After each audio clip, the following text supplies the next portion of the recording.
Came today to comment on some things that are coming up later on in today's agenda with Enfield Culture and Arts. I am the chairman of Enfield Culture and Arts Commission.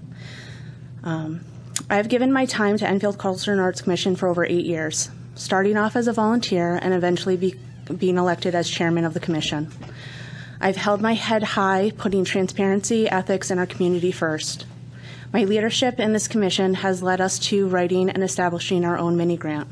We have helped bring in opera house players, establish the town's first poet laureate, put on or sponsored various art shows, concerts, art installations, and self-sustaining programs for our community.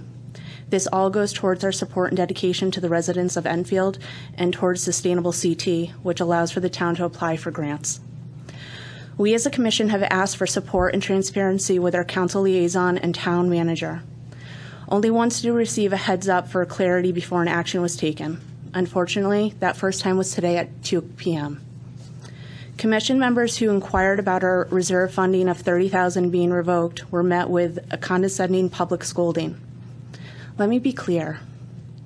As a commission member and a resident, it is not only their responsibility to ask questions about funding, but it is their right to inquire about it to whomever they wish. Commission members being punished or treated the way they were by our town manager was a disgrace. What was even more of a disgrace was town council members stating that they did not agree with the town council manager or the town manager, but they would not offer written support. Even more so, that I alone had to stand up against my local government on behalf of a volunteer commission member and town resident in order to stand on the right side of right. In the last 5 months, I've spent more time on damage control for the commission due to town politics than I have throughout my multiple reappointments. During this time, I've spent more hours trying to mend relationships, fix problems, and move us forward than I have in my own career. After 5 months, we still do not have clarity as how the town plans to change our commission so that they can delegate work to its volunteers, nor has ECAC been asked about their input on the upcoming resolution changes. Programming such as movies in the park, scheduled for the summer, are now being canceled because the reappointments on the docket for tonight are being postponed until a new resolution is established by the town council and town manager's office. I can no longer be part of a commission that is being abused and kept in the dark. If ECAC commission members are not a part of the direction they are being forced into, then maybe the town residents can speak on how they want their money spent. Let the residents decide if $15,000 to $45,000 of their tax dollars should be spent painting murals on private property down in Thompsonville. Ask the residents how they feel. Is losing programming throughout the year worth the 50 cents that they will now save on their taxes?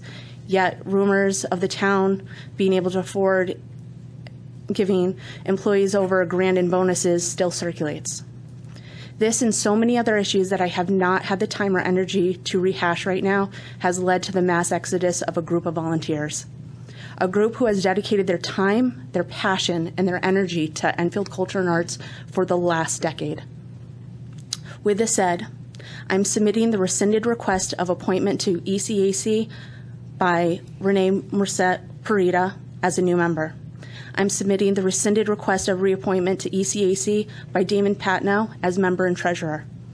I'm submitting the rescinded request of reappointment by ECAC to ECAC by Jennifer Ryan as member and public relations coordinator. Finally, I'm submitting my resignation as ECAC member and chairman. The town of Enfield will receive the written resignations by the end of this week. The remaining members of ECAC not mentioned here have not formally submitted anything in writing to me yet, but have confirmed verbally that you'll be receiving more resignations by the end of this week. I wish the town the best of luck in finding a group as dedicated as the one you are losing now. Thank you for your time. Good night.